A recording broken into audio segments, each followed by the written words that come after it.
Self-quarantine, shelter-in-place order, day 5. Yesterday I said it was day 5, but actually it was day 4, and today is day 5. I'm getting very confused living in isolation like this. Every day seems the same as the last, and I just don't know what's up, what's down, what's left, what's right. I'm not sure. Hello there, this is AD Robles, and you're listening to AD on the Fight, Laugh, Feast Network. All right. Well, if you have not watched me on YouTube, I'm doing a series of videos. It's a little bit of a different style than I've done. All of them are coming live from my bunker. And we're talking a lot about the coronavirus. We're talking about economics, which is something we'll get into a little bit today as well. And all kinds of really good videos have been put out the last few days. So go ahead and check it out on YouTube. Also, if you haven't considered becoming a Fight, Laugh, Feast Club member, please consider doing so. Use the show code ROBLES, ROBLES. And also, one more thing. Please excuse the shameless self-promotion here, but my No Despair t-shirts are still on sale. Absolutely perfect for a situation like this where there is lots of despair. And you can see despair 24/7 if you wanted to on Drudge Report, on Facebook, your friends, even friends that typically are pretty level-headed. There's a lot of despair out there today, baby. But you can reject the despair in your life, but also in your apparel. No Despair 2020, baby. Let's get into today's video. Now, sorry I didn't upload yesterday. I moved recently. I don't know if you knew this, but actually I moved from the decent state of Vermont to the great state of New Hampshire over the weekend. And so this week has been chaotic. Lots of unpacking. You could probably see behind me boxes and things like that. It probably looks a mess, but that's because I'm currently in the process of unpacking. So that's an ongoing thing, and I'll probably be in that mode for a bit here. But yeah, so that's why I didn't upload yesterday. Sorry about that, but I'm making it up for you today by doing something I was not planning on doing. I saw that Dr. Russell Moore, my favorite evangelical, he wrote an article for the New York Times, which is not that surprising because he basically has the same worldview as the New York Times, with minor exceptions. But yeah, he wrote an article, and it's about the coronavirus thing and the economy and things like that. And I was not planning on reading it. I clicked it at first, just to see what the first few sentences said, see if it grabbed me. I do that from time to time. But then you had to put your email address in there for the New York Times to have it, and I didn't want to do that. I don't want to click strange links and stuff like that. Somebody sent me an article from the website Lamb's Reign, and I was like, dude, I don't click strange links. Come on, man. That's a joke. But anyway, so yeah, I didn't want to read it, and then now I'm going to because I want to make up for my missing the upload yesterday. So I'm going to read the Russell Moore article. I have not read it yet. I heard it's a gem, and I'm going to respond to it. But essentially what it seems to me, like this article is making the argument about how the economy is less important than preserving human lives, which I've done a number of videos on this week. I think that's a really stupid argument. And I'm just going to come out and say that. I think that's a very stupid argument because the economy is part and parcel of human life. And only a real elitist could make an argument like that. Because when it comes down to shutting down the economy, it's a big mistake, first of all. A huge mistake. And it doesn't actually save lives. Instead, it just transfers the lives that are being ruined, essentially, destroyed, things like that. And it does it in the worst possible way. Because at the end of the day, a guy like me, I'm middle class, I can survive a few months of the economy shutting down, most likely. And I'm not saying I definitely could, but I probably could. I've got enough money socked away. I can find something to do. I'm a young guy. I could put myself in harm's way if I needed to, to make some money, things like that. Rich people can definitely survive it. I saw a Dennis Prager video yesterday where he said, my life's not being ruined. And that's right. I mean, rich people can survive, a tremendous economic downturn. But the people who can't are the poor people, the most vulnerable among us. And so if you make an argument like, hey, you should shut the economy down because, you just want a few extra bucks in your stock portfolio, what they're doing is they're betraying. They don't know how poor people actually live. They live paycheck to paycheck. They rely on these service industries that have been shut down at the stroke of a pen. And they're put at risk. And even if you say, well, Americans aren't going to be put at risk because we've got a social welfare program and stuff like that, okay, fine. Granted, let's just say Americans aren't put at risk, which is actually not true. That's bogus. But How many countries rely on the American economy being strong? How many poor countries, Ethiopia, how many places do we send missionaries that rely on us having the income and the ability and the capacity to do that?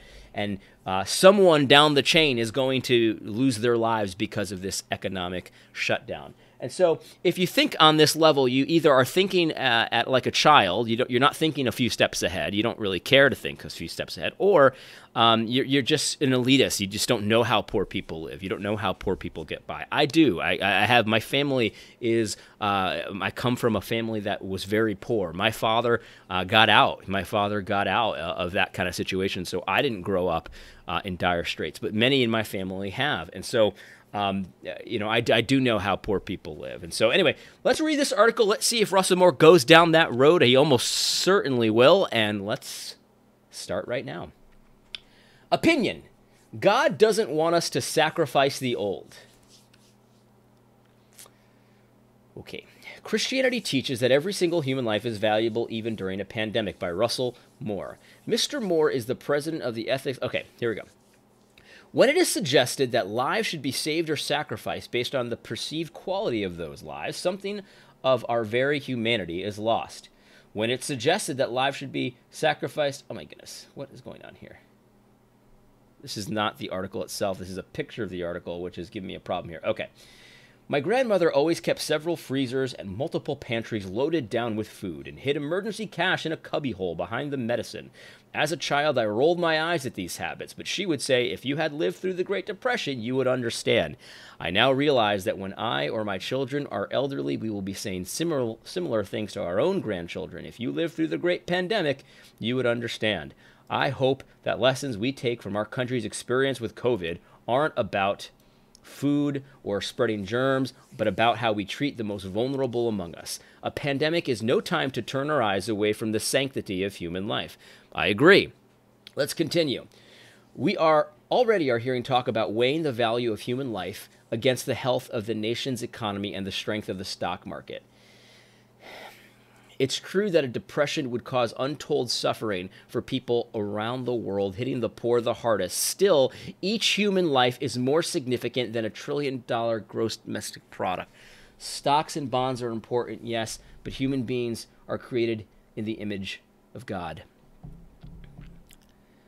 So I'm just trying to think of how I'm gonna respond to this, because he knows. Russell Moore knows. He's not an idiot, and the way he's even written this paragraph, he knows what he's saying here, because he said it's true that a Great Depression would cause untold suffering for people around the world, hitting the poor the hardest. And he says, still, each human life is more significant than $1 trillion gross domestic product. While that's true, he already has told you he knows that the gross domestic product is part and parcel of human life and human flourishing and human thriving. And if you have a Great Depression, it'll hurt the poor the hardest. So he's trying to hold this together where he understands that, but he's still pitting the economy against people. You can't do that. The economy is nothing but the aggregate of human action. It's what human beings do. We are an economic creature. We engage in commerce. That's part of our lives. One of my friends on Facebook, Michael Foster, said that an attack on someone's livelihood is an attack on their life. And that is definitely the biblical view. That is the biblical view. And it seems like Russell Moore knows that. So why is he still trying to pit that against each other? I don't understand. Stocks and bonds are important, yes, but human beings are created in the image of God. Yes, but people, like stocks and bonds, are not important disconnected from people, though. You know what I mean? He tries to make this seem like it's sort of like this, like stocks and bonds are over here, and they're this thing over here, and people are over here. Stocks and bonds are meaningless, except for their connection to people. And so I just don't understand this. Why is he muddying the waters here? This is our leader, right? This is our ethics and religious liberties leader.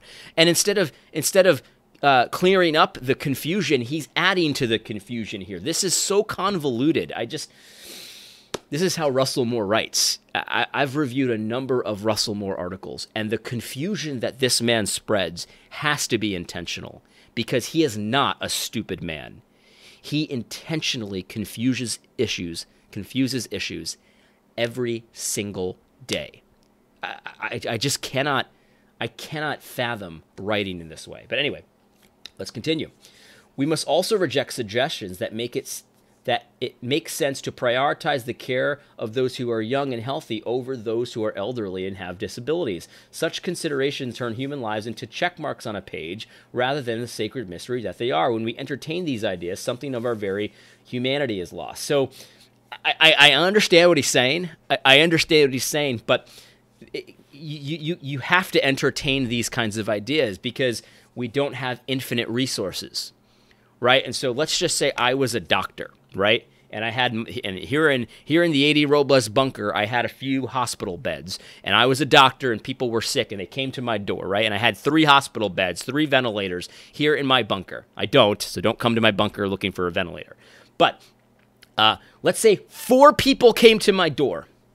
4 people came to my door, and they're all just as equally sick.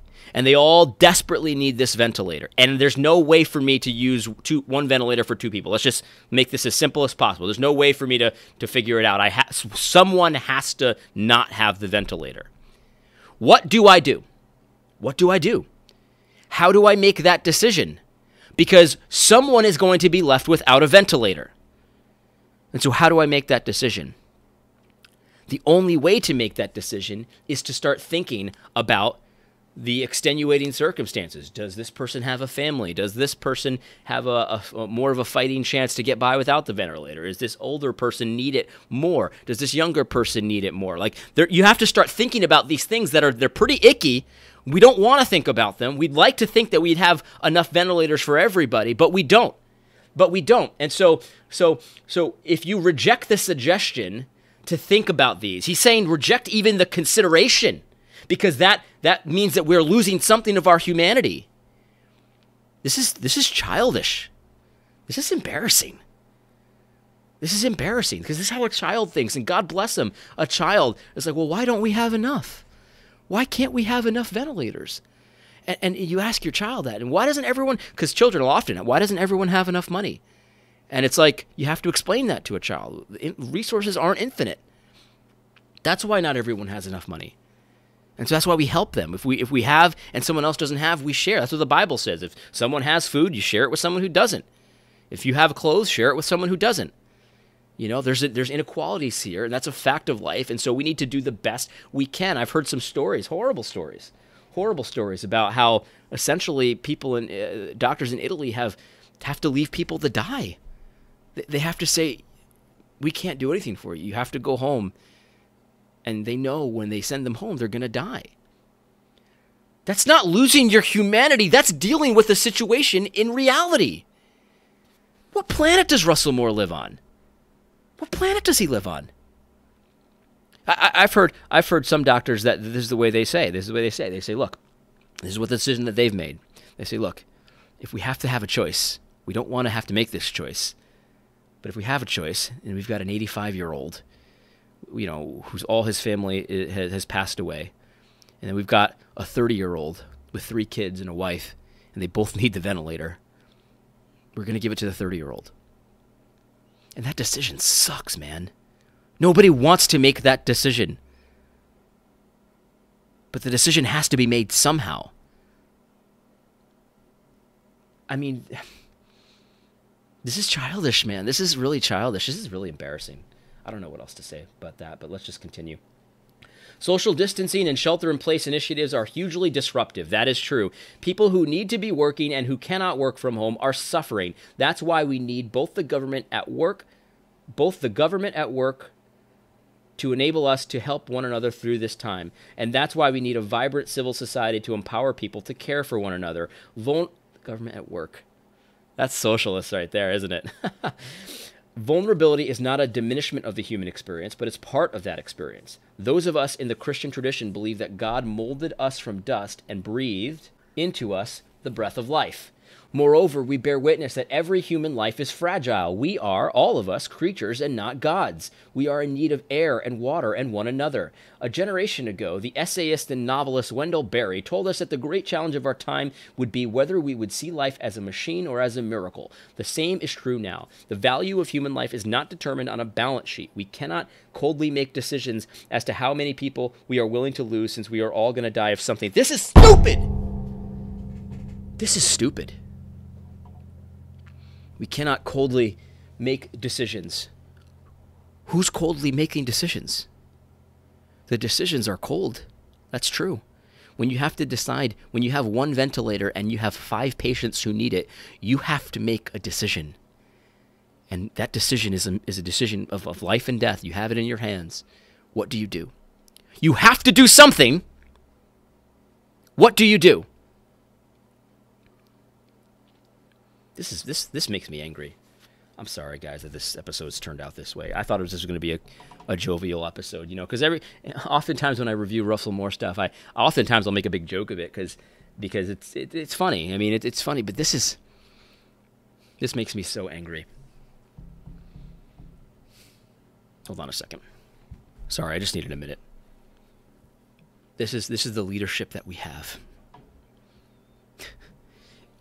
I don't even know what to say about it.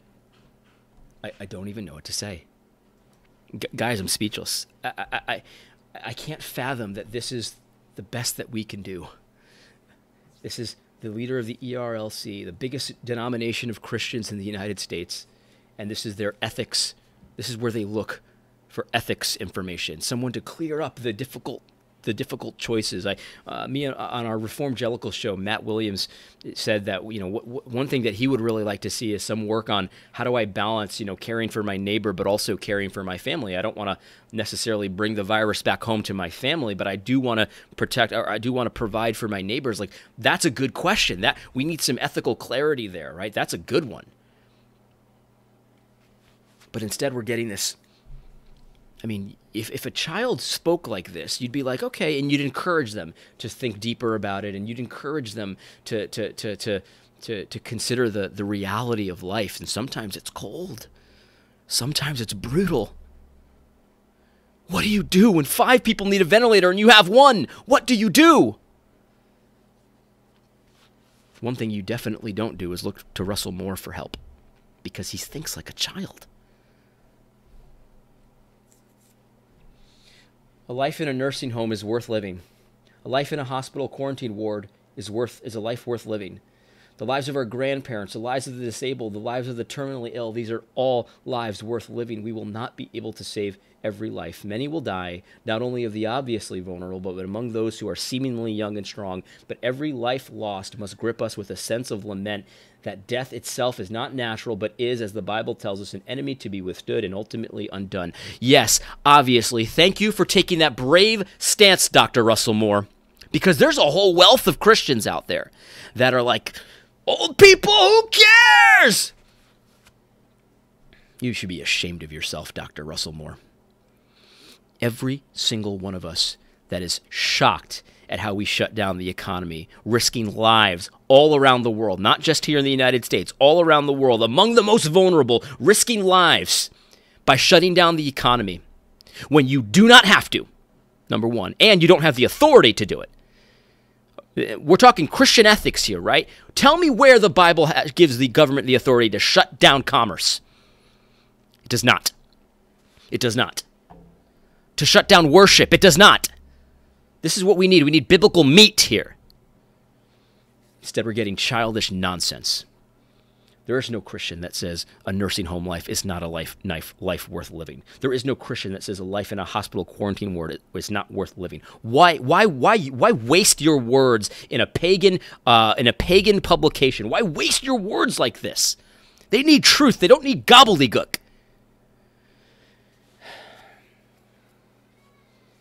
This is not hypothetical for me. Let me break this down for you, Dr. Russell Moore. I've got grandparents that are very sick. They will likely die very soon anyway. I don't want them to catch coronavirus because that'll just speed it up. I want my grandparents to live. Their lives are a life worth living, even though they might die this year anyway. I want them to live as long as possible. I want them in my life. And if they catch the coronavirus, there's a good chance that they will be done. Now, they'll be in glory, and that's great. But I want them here. I want them here.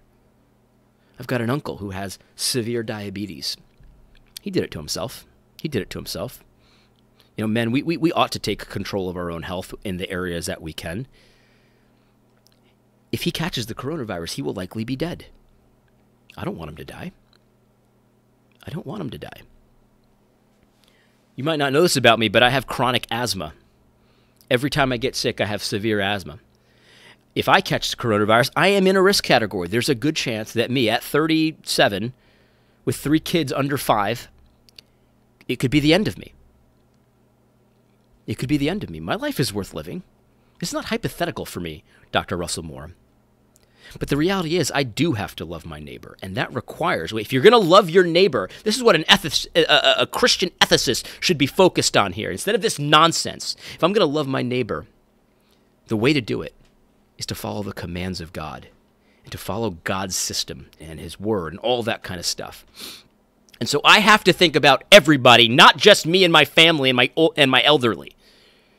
I have to think about the poor who, in this crisis, when the economy is shut down, their lives are at risk, and people will die because of this economic shutdown. People will die because of this economic shutdown. And for some reason, an elitist like you doesn't seem to really care. Because you know this is putting people's lives at risk. You said so in this article, but still, you want to think like a child and say, well, every life is precious, and so of course we have to quarantine when the government says so. This is pathetic, Russell Moore. Let me finish the article. That means we must listen to medical experts and do everything possible to avoid catastrophe we see right now in Italy and elsewhere. We must get back to work. The economy is back on its feet, but we'll only do that when we must get back to work, get the economy back on its feet, but we can only do that when doing so will not kill the vulnerable and overwhelm our hospitals, our doctors, our nurses, and our communities. You are a child, Dr. Russell Moore, a child. Because you make it, you try to make this a simple thing. It's not a simple thing. You say, we can only restart the economy when it won't kill the vulnerable. But by the way, Russell Moore, you've already said that when you stop the economy, that'll hurt the vulnerable. And I will take it a step further. It'll also kill the vulnerable. So you're trading lives for lives here. You're trading lives for lives here. And the lives that you're willing to put at risk are the poor, the most vulnerable economically, in favor of, I don't know, people with pre-existing conditions, elderly people. So you're trading lives for lives. I'm saying we don't have to make that trade. We let God decide by obeying his commandments, by loving our neighbor according to his standard. We can't just love our neighbor any way we want. We have to love him according to God's standards. And then God decides how this ends for us. God decides. And so if I'm scared of being sick because I have asthma, but God commands me, if I have food, to share it with someone who doesn't, and I know my neighbor over here on this side is sick with the coronavirus and needs food, I'm going to go over there and give him some food. Now, I'll take precautions if I have to, but I can't say, well, my life is worth more than his, and so therefore I'm not going to share my food because I don't want to catch that corona. That would be an ethical dilemma. We need guidance there, but instead what you're telling us is basically the progressive talking point. The economy is not as important as lives. The economy is lives. Because it's people that matter in the economy. It's human action. It's not just this other thing out there. That's how children think. That's how children think. And then he's like, well, we got to listen to medical experts. Yeah, well, medical experts don't all agree on this. So which ones do we listen to? We listen to the ones that are basically want to, you to shut down the economy. That's the ones we listen to, according to Russell Moore. Why? Why? You haven't told us why. You just are assuming it. You see, every single time we do anything, there's a cost-benefit analysis that we do. This is how adults think, by the way, Dr. Russell Moore, not children. Every single time we do anything, there's a cost-benefit analysis. Cuomo the other day said, even if we save just one life through these drastic measures, it'll be worth it. No, you're a liar, Governor Cuomo. You're a liar. Because if we really did think that way, we couldn't have an economy at all. Because if you order an iPhone on Amazon, And Dr. Russell Moore, I'm sure you have an iPhone or something like that. A couple things at play here, Dr. Russell Moore, with your iPhone. You put probably children's lives at risk in the mines that mine for the silicone and the different components of your iPhone. You put their lives at risk. And so by ordering that iPhone, you're actually not caring about that life, right? That's how we're doing this. We're playing stupid games, right? Also, the truck that brings your iPhone to your house, the UPS truck or the FedEx truck, is barreling down the highway at 70 miles an hour this way, while there's other cars barreling down this way, and there's only like 10 feet between them. And so you're putting those people's lives at risk that are traveling in the opposite direction of that truck, because we're playing stupid games here, right? Because anything you do to put a life at risk, it's not worth it, because they're made in the image of God, right, for the economy, right? So, Dr. Russell Moore, why do you engage in any economics? All of it puts lives at risk, all of it. By the way, close your church down, Russell Moore. Tell your elders to close your church down every flu season, because every flu season you put elderly's lives at risk. You put my life at risk. I have asthma. If I catch the flu, there's a good chance that I could be dead. There's a good chance I could be dead. Why don't you care about my life, Russell Moore? Is not my life worth more than the GDP of the United States or your economic fortunes? We could play these stupid games all day, because these are games that children play. Because they don't think ahead. They're not capable. We teach them to think ahead. We teach them how to plan and do cost-benefit analysis and things like that. It's fashionable to write an article like this at this particular time in the New York Times. It's fashionable. You'll get some attaboys from the pagans. You certainly will. But this is not how a Christian ought to think. A Christian needs to think in a nuanced way. A Christian needs to think without partiality. A Christian has to think a couple steps ahead. Because the Bible shows us what to do in situations like this. It shows us what to do. We trust God with the results, but what we do is we obey Christ. When you're in a rock and a hard place, which so many of us are right now, what do you do? What do you do? Do you listen to the experts? Is that what the Bible says when you're in between a rock and a hard place? You listen to the experts. Yeah, you listen to the pagan experts. They don't know the difference between a penis and a vagina. They don't know the difference between a creature that evolved from pond scum and a creature that was made in the image of God. God breathed into him the breath of life. They don't know the difference between that. But somehow they know exactly what to do in this situation. Absolutely. No. When you're in between a rock and a hard place, obey Christ. That's what we do. Sometimes it's very easy to determine how to obey Christ. Sometimes it's a little more difficult. But what we need from leaders, and Russell Moore, you're not capable of this. You're compromised. I'm not asking you to do this because you won't do this. But what we need from leaders is to have someone decipher the biblical commands and apply them to our current situations. You're not willing to do that. I don't know if you're capable of doing it or not, and I don't care.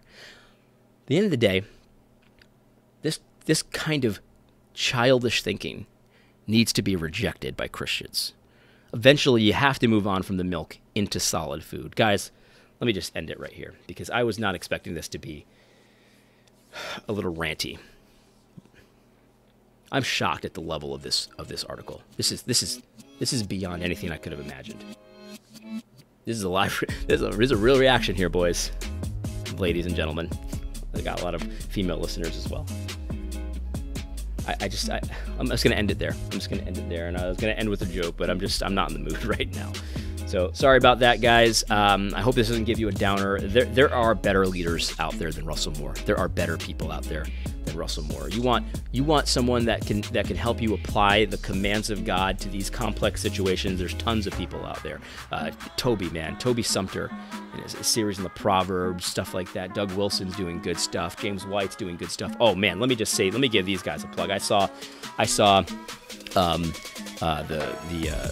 Founders guys, Askell and Jared Longshore, do a video about coronavirus and meeting as a church and stuff like that. Man, God bless those guys. Those guys are worth listening to. They're worth listening to. Josh Sommer, check him out on YouTube. He's worth listening to as well. Anyway, hope you found this podcast helpful, and sorry for the downer. God bless. Don't forget to tune in next week on Thursday for AD on the Fight, Laugh, Feast Network.